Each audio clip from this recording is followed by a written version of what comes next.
पाकिस्तान ने खुद की बदहाल हालत को ठीक करने के लिए एक नया प्लान बनाया है जो महाकुंभ से इंस्पायर्ड है। महाकुंभ से हुई बम्पर कमाई देखने के बाद पाकिस्तान को इस मास्टर प्लान से कर्जे से राहत मिलने की उम्मीद जगी है।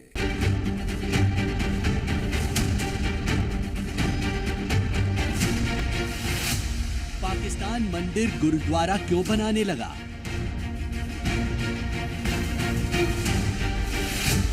बंटवारे के बाद तोड़ा, अब 1 अरब क्यों खर्च कर रहा?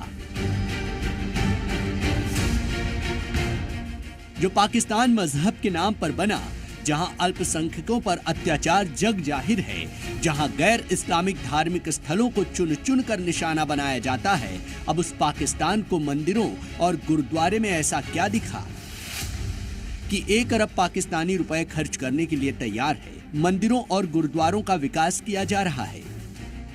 बंटवारे के बाद पाकिस्तान से बड़े पैमाने पर पलायन हुआ। कट्टरपंथियों और चरमपंथियों ने हजारों मंदिरों और गुरुद्वारों को निशाना बनाया। पाकिस्तान में 1947 तक हजारों मंदिर थे, लेकिन अब कुछ ही एक्टिव हैं। बाकी खंडहर हो चुके हैं या पाकिस्तानी सरकार के कंट्रोल में हैं। अब इन्हीं धार्मिक स्थलों में पाकिस्तान को रिलीजियस टूरिज्म दिख रहा है और इसके पीछे है यूपी के सीएम योगी का महाकुंभ मॉडल। दरअसल पाकिस्तान की जीडीपी 5.5 लाख करोड़ है, जबकि यूपी को अकेले महाकुंभ से ही 3 लाख करोड़ से ज्यादा राजस्व मिलेगा। ऐसे में अब कंगाल पाकिस्तान को हिंदू मंदिरों से अपने देश की बदहाली ठीक होने की उम्मीद दिख रही है। इसलिए अल्पसंख्यकों और गैर इस्लामिक धार्मिक स्थलों को लेकर पाकिस्तान में इवैक्यू ट्रस्ट प्रॉपर्टी बोर्ड की बैठक की गई। बैठक में ट्रस्ट के अध्यक्ष सैयद अतौर रहमान ने कहा कि विभाग की इनकम बढ़ाने के लिए अब ट्रस्ट की प्रॉपर्टी को विकास के लिए प्रस्तुत किया जा रहा है। लंबे समय से इस्तेमाल नहीं की गई जमीनों को विकास के लिए देने से राजस्व कई गुना बढ़ जाएगा। दरअसल इवैक्यू ट्रस्ट प्रॉपर्टी बोर्ड की स्थापना बंटवारे के बाद पलायन करने वाले सिखों और हिंदुओं द्वारा छोड़े गए मंदिरों और जमीन की देखभाल के लिए बनाया गया था, लेकिन अल्पसंख्यकों के लिए बनाए गए इस बोर्ड में भी अल्पसंख्यकों के साथ न्याय नहीं हुआ। बोर्ड में 6 आधिकारिक और 18 गैर आधिकारिक सदस्य हैं। आधिकारिक सदस्यों में से 6 मुस्लिम हैं।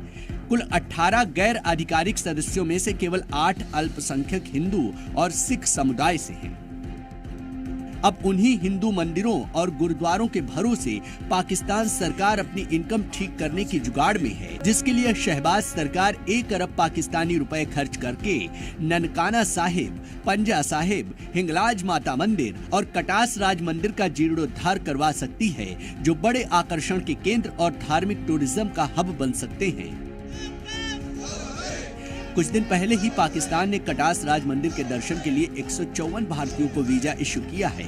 कटास राज मंदिर को लेकर मान्यता है कि जिस तालाब के चारों ओर कटास राज मंदिर बना है वो भगवान शिव के आंसुओं से भरा है।